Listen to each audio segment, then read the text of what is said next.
예수님으로부터 시작된 기독교 2000년 역사의 길은 한마디로 이야기하면 순교의 길이다 라고 이야기할 수 있습니다.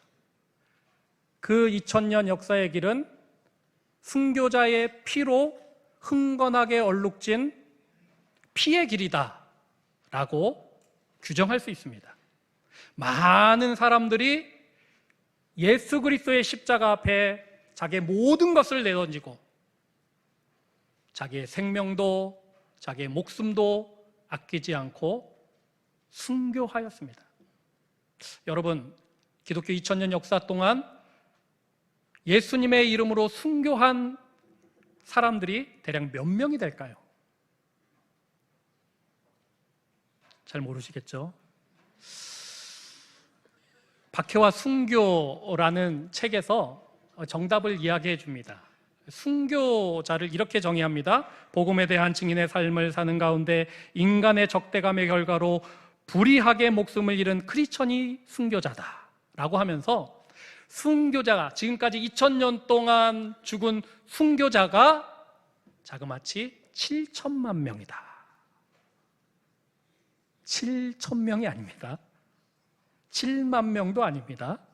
7천만 명입니다. 7천만 명.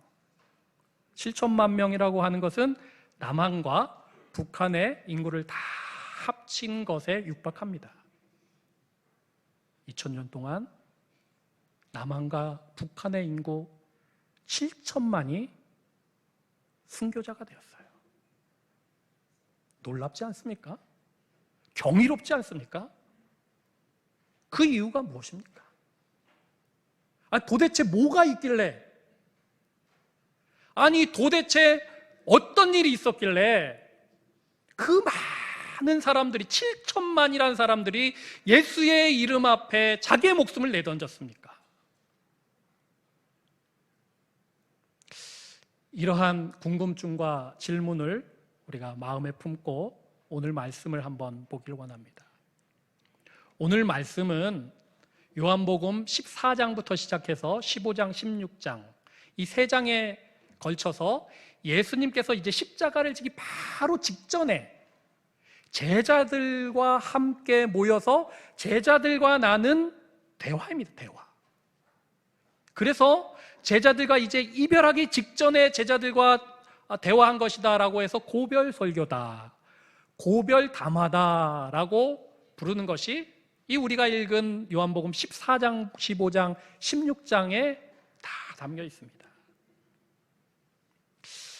예수님께서 계속 내가 죽을 것이다, 십자가를 지키실 것이다 라고 말씀하셨지만 그날이 이제 바로 코앞에 다가왔어요. 이제 곧 있으면 예수님은 군병들에게 잡혀서 끌려갑니다. 제자들의 마음은 어땠을까요? 제자들의 심정은 어땠을까요? 제자들의 분위기는 어땠을까요? 그 분위기를 짐작해 해주는 말씀이 이 14장, 15장, 16장에 걸쳐서 군데군데 나오는데요. 요한복음 14장 1절 고별 설교를 제일 처음에 시작하면서 예수님이 어떻게 말씀하십니까? 너희는 마음에 근심하지 말라. 하나님을 믿으니 또 나를 믿으라. 근심하지 말라라고 그렇게 첫 마디를 시작합니다. 요한복음 16장 6절에도 보면요, 도리어 내가 이 말을 함으로 너희 마음에 근심이 가득하다. 내가 이제 죽을 것이다 라고 말하니까 너희 마음에 지금 근심이 가득하구나. 오늘 우리가 읽은 말씀 제일 끝에서 또 어떻게 나옵니까? 14장 27절에 마음에 근심하지도 말고 두려워하지도 말라라고 나옵니다. 예수님께서는 계속 이 고별 설교에서 근심하지 말라, 두려워하지 말라, 겁내지 말라, 떨지 말라 라고 말씀합니다. 왜입니까? 근심하니까, 두려워하니까, 떨고 있으니까, 불안해하니까 예수님께서 계속적으로 이 마지막 순간에 제자들에게 위로하고 두려워하지 말라라고 그렇게 말씀하고 있습니다.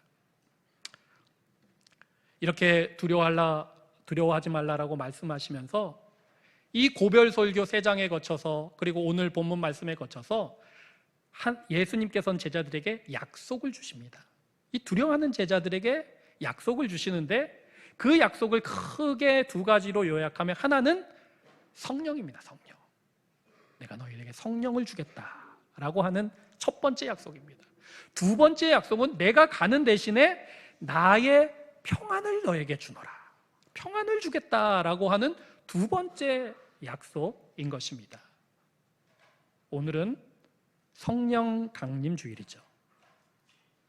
성령이 오순절 마가다락방에 어떻게 임했습니까? 아주 급하고 강한 바람으로 아주 강력하게, 파워풀하게 임했습니다.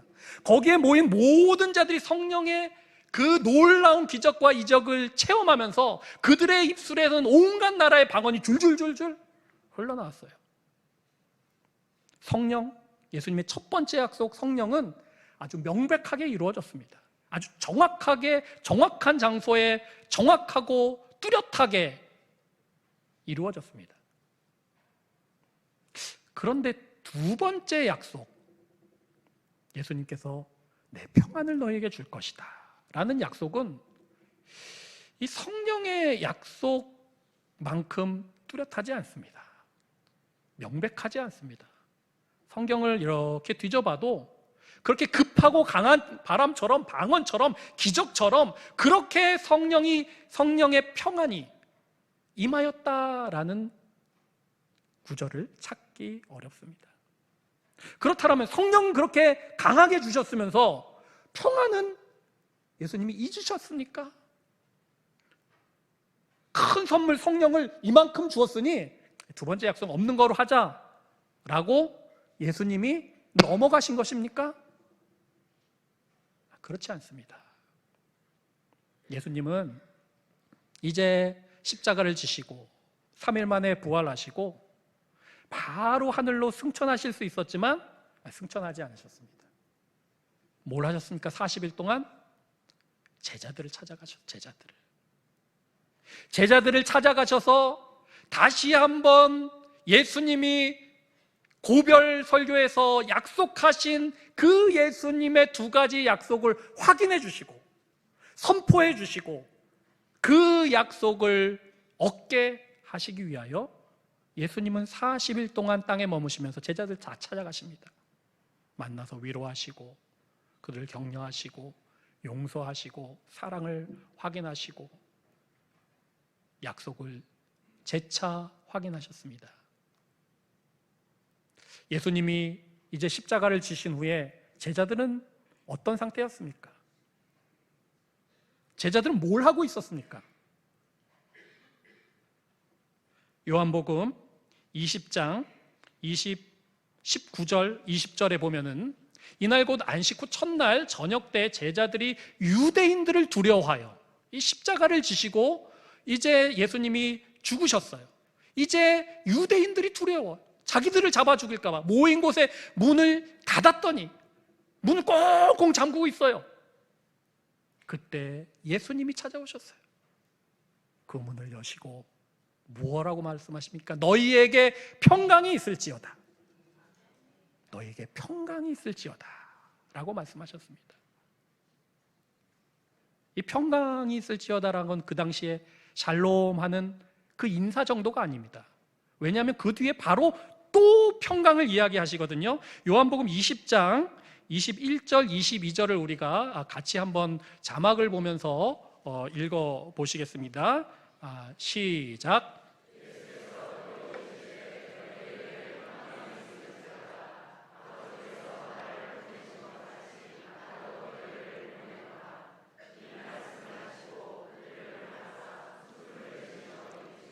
성령을 받으라. 예수님께서 또 이르시, 또 일러주십니다. 그러면서 너희에게 평강이 있을지어다. 문을 꼭꼭 걸어 잠그고 불안해하고 걱정해하고 근심하는 그 제자들 향하여 2번씩이나 평강이 있어라 라고 확인해 주십니다. 그러면서 아버지께서 나를 보낸 것 같이 나도 이제 너희들을 보낼 것이다. 그러면서 숨을 내쉬면서 제자들을 향하여 숨을 내쉬면서 성령을 받으라 라고 말씀하신 것입니다. 그러므로 예수님의 첫 번째 약속 성령과 예수님의 두 번째 약속 평안은 따로따로 분리되어 제각각 온 것이 아니에요. 같이 왔습니다. 같이 오순절 마가다락방에 성령이 불같이 임하실 때에 그것이 외적으로 기적으로 방언으로 드러나진 않았지만 이 예수님의 평안이 그 모인 자들의 깊은 심령을 붙들었습니다. 지배하고 다스렸습니다. 그러므로 성령과 평안은 뗄 수 없습니다. 구분할 수 없어요. 성령이 있는 곳에는 평안이 있어요. 평안이. 왜? 예수님이 약속하셨거든요. 그렇게 약속하셨거든요. 그 증거가 누구입니까? 7천만 명의 순교자가 있었는데 그 7천만 번의 순교 중에서 1번이 누구입니까? 1번이 성경에 의하면 스데반이 그 증거예요. 스데반은 성령의 사람이었습니다. 이건 분명하죠. 그리고 평안의 사람이었어요. 그가 이제 공회 앞에 끌려왔어요. 예수님을 성령 충만함으로 전하다가 이제 많은 유대인들에게 잡혀서 공회에 끌려옵니다. 그리고 조금 있으면 돌에 맞아서 그는 잔인하게 죽임을 당합니다. 근데 그 스데반은 어떤 모습을 보입니까? 사도행전 6장 15절에 보면요, 공회 중에 앉은 사람들이 다 잡혀온 스데반을 주목하여 보니 그 얼굴이 천사의 얼굴과 같더라. 잡혀온 사람의 얼굴이 아니에요. 두려워하고 떨고 긴장하고 있는 얼굴이 아니라 천사의 얼굴. 사도행전 7장 55절에도 아주 정확하게 이 모습을 이야기하고 있습니다. 스데반이 성령이 충만하여 하늘을 우러러 주목하여 하나님의 영광 및 예수께서 하나님 우편에 서신 것을 보았다라고 말합니다. 성령이 충만하여서 이제 하늘이 열리고 예수님께서 하나님의 우편에 서신 것을 보았다라고 말합니다. 계속해서 이 스데반의 모습을 이야기하고 있습니다. 사도행전 7장 59절, 60절입니다. 우리 함께 자막을 보고 같이 읽도록 하겠습니다. 시작.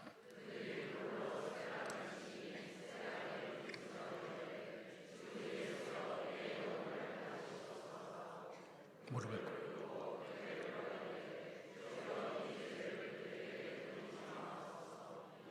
하고 사람들이 돌로 칩니다. 수많은 돌들이 자신을 향하여 날아옵니다. 이 순간 스데반은 하나님, 저들의 죄를 용서하여 주옵소서. 그리고 어떻게 죽습니까? 자는 것처럼 죽습니다. 잠든 것처럼 죽습니다. 그림이 그려지시나요?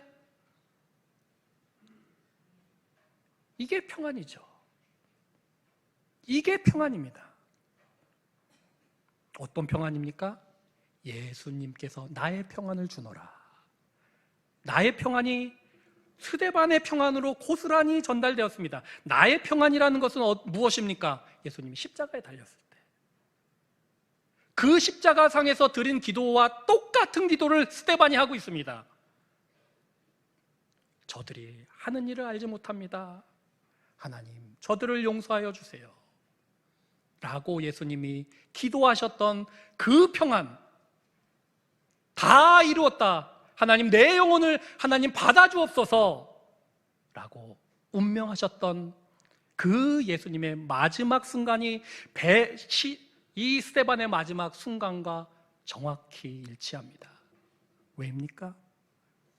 예수님, 나의 평안을 너희에게 주노라 라고 했던 그 약속이 성령님을 타고 스데반에게 전달되어서 예수 그리스도의 평안으로 지배당한 그 스데반이 감히 이런 고백을 하며 그렇게 평안하고 평안한 모습으로 순교하게 됩니다.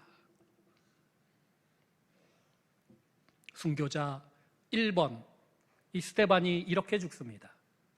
그리고 그 1번 순교자가 도미노처럼 쓰러질 때에 계속해서 도미노가 쓰러지고 쓰러져서 7천만 번까지 쓰러졌습니다. 7천만 번까지 2000년 동안 2019년을 사는 오늘 어디선가 그 도미노가 계속적으로 쓰러지고 있습니다. 스데반의 그 도미노를 뭐가 쓰러뜨렸습니까? 예수님의 평안, 나의 평안, 예수님이 흘려보내신 평안이 스데반이라는 도미노를 건드렸을 때 그것이 7천만 번까지 이어지고 오늘도 그 희생과 순교로 말미암아 교회가 든든히 서나가고 복음이 전하여진 것입니다.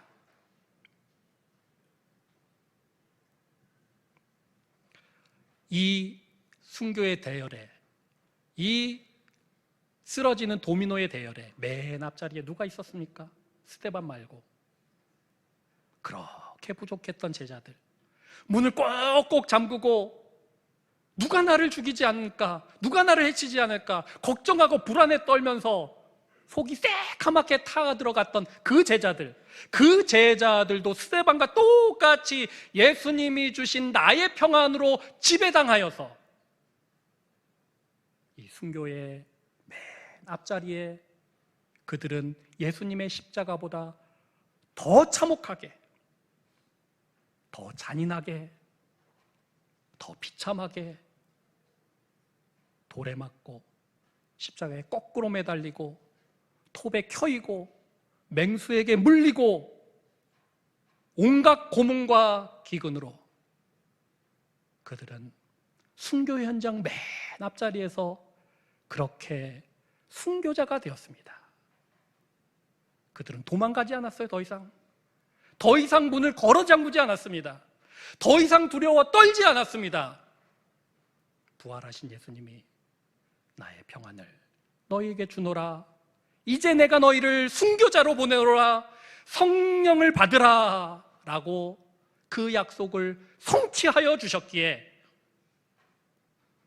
그 도미노가 7천만 번이나 쓰러졌기에 오늘 우리가 이 자리에 있어요.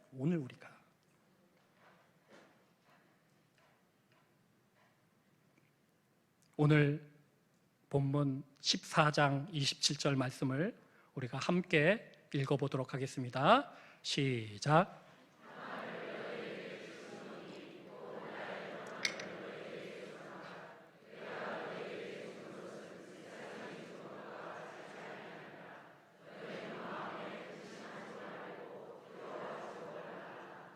나의 평안을 너희에 끼치노니, 이 끼친다라는 건 골고루 뿌려준다라는 이야기입니다.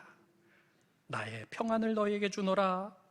내가 주는 것은 세상이 주는 평안, 세상이 주는 안락함과 비교할 수 없는 전혀 다른 평안이다라고 말합니다.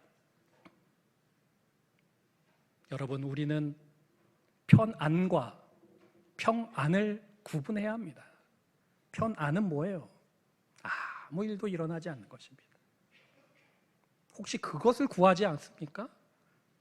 평안하게, 잔잔하게, 아무 일 없이. 예수님의 평안은 이런 소극적인 편안이 아닙니다. 예수님의 평안은 공격적인 평안이에요. 공격적인 평안. 아주 파워풀한 평안입니다. 예수님이 십자가상에서 그 평안으로 말미암아 고백하셨던 그 말씀처럼 조롱과 핍박과 고난과 고통과 근심과 두려움과 염려와 한없는 걱정이 몰아칠 때에도 그것에 굴하지 아니하고 그 고난을 바라보지 아니하고 예수님의 평안을 기대하며 성령님으로부터 흘러나오는 그 평안을 만끽하고 그것을 누리며 살아가는 것, 이것이 예수님의 평안인 것입니다.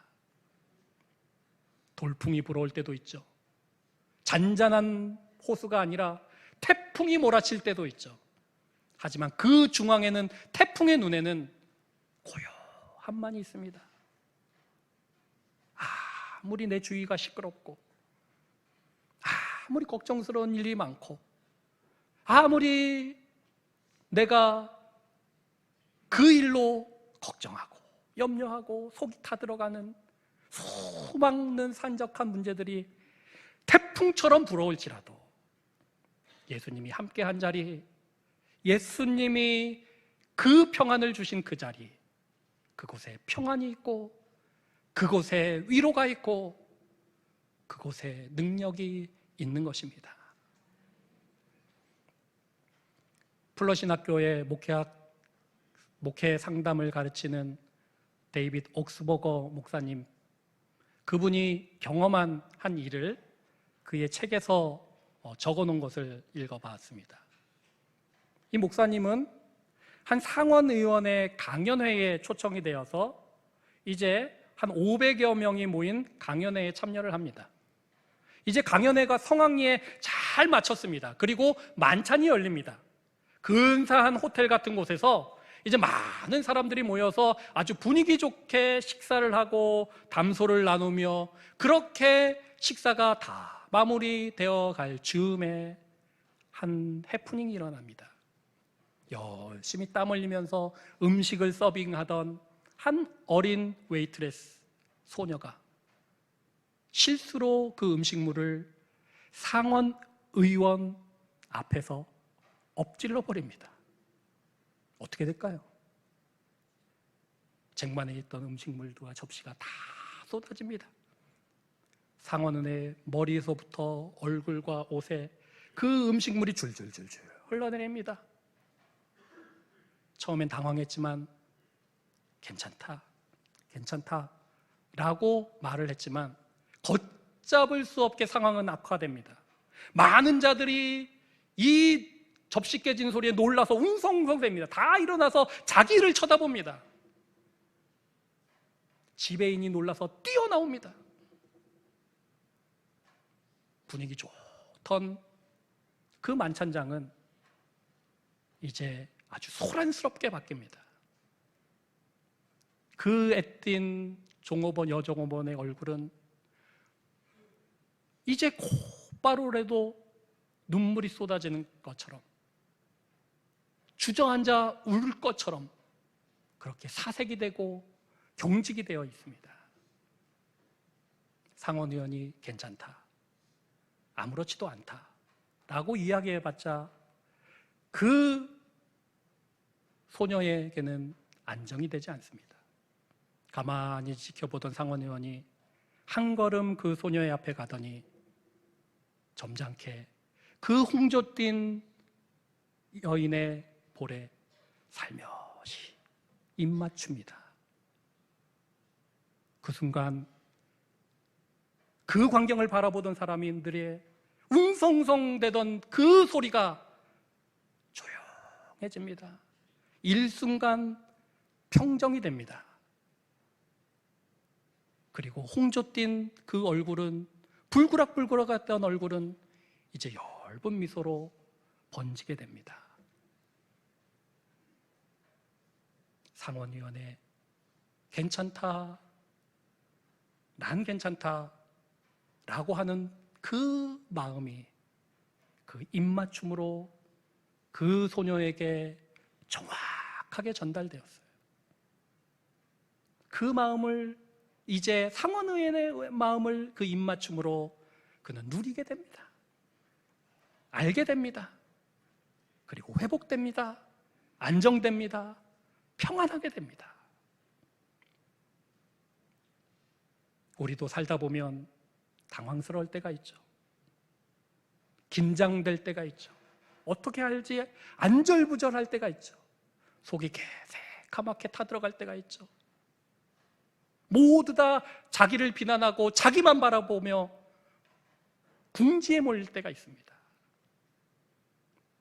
그때에도 성령님은 상원 의원과 그 소녀의 거리보다 더 가까이 우리와 함께 하십니다. 그리고 성령님은 성령님의 입맞춤, 그 평안의 입맞춤으로 우리의 심령을 입맞춰 주십니다. 그때 세상의 모든 것들이 복잡하게 돌아가고 걷잡을 수 없게 돌아가지만 나의 심령 가운데선 세상이 감당하지 못하는 평안과 평강과 평화가 가득 넘치게 됩니다.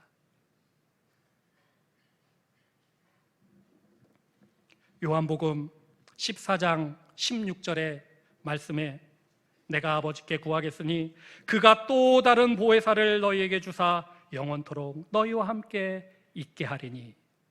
또 다른 보혜사예요. 또 다른 보혜사. 예수님이 보혜사셨는데 이제 또 다른 똑같은 보혜사를 주셨는데 그게 성령이에요. 예수님이 제자들과 그렇게 함께 하시고 위로하시고 그들을 붙드시고 인도하시고 용기를 주시고 그를 회복시키신 똑같은 일을 성령이, 또 다른 보혜사 성령이 하신대요. 그러므로 예수님은 33년의 공생애를 마치고 우리 곁을 떠나신 게 아닙니다. 2019년 오늘 또 다른 보혜사로 제자들과 함께 하셨던 것처럼, 스데반과 함께 하셨던 것처럼 자신의 평안으로 우리에게 선물해 주십니다. 우리의 심령을 채워주십니다.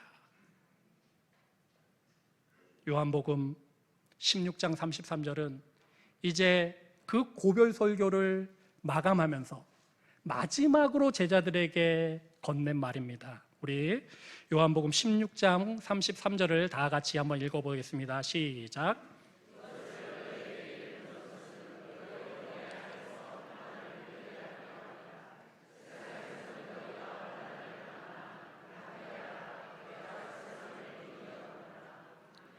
지금까지 내가 너희에게 이른 것은 너희가 세상에서 평안을 누리게 함이라. 그러면서 세상에서 너희가 환난을 당하라, 담대하라. 왜냐하면 내가 세상을 이기었노라. 세상을 이긴 평안, 세상을 이긴 그 평강, 그 평강을 환난 당하는 제자들에게 건네주시며 하신 말씀입니다. 세상에서 우리가 환난을 당하죠. 우리의 인생이 잔잔한 호수 같지 않죠. 많은 염려와 많은 걱정거리가 수시로 우리에게 태풍처럼 몰려옵니다. 하지만 예수님께서 너희가 환난을 당하라, 담대하라. 그렇지만 담대하라. 왜냐하면 내가 세상을 이기었노라. 나의 평안으로 세상을 이기었노라. 십자가를 이기었노라. 그 순교와 고난과 고통과 그 모멸과 그 멸시천대를 이기었노라. 이제 이 평안을 너희에게 주노라. 우리는 어떻게 합니까? 이제 성령을 통하여 오는 그 평안을 우리가 사모해야 합니다. 하나님, 내 서 있는 자리에 하나님의 평강이 필요합니다. 예수님의 그 평안이 필요합니다. 하나님, 그 예수님의 평안을 성령으로 말미암아 우리에게 주시옵소서 간구해야 합니다. 오늘도 우리의 옆에서 또 다른 보혜사로 제자들과 동행했던 그 예수님처럼 우리와 걸음걸음을 맞추시며 동행하고 계신 그 성령님을 우리가 인정하며 고백하며 믿으며 선포하며 그 성령님과 함께 간구하며 나아갈 때에 세상에서 우리가 환난을 당하고 세상에서 우리가 근심과 걱정과 두려움에 휩싸여도 십자가를 이기시고 세상을 이기신 예수 그리스도, 나의 평강, 나의 평안, 그 평안이 바로 우리의 평안이 될 것입니다. 우리의 인생의 평안이 될 것입니다. 우리의 가정의 평안이 될 것입니다. 우리의 삶의 평안이 될 것입니다. 그 평안 가운데로 성령과 함께 날마다 나아가시며 그 평안을 누리시는 우리의 인생길 되기를 간절히 소망합니다.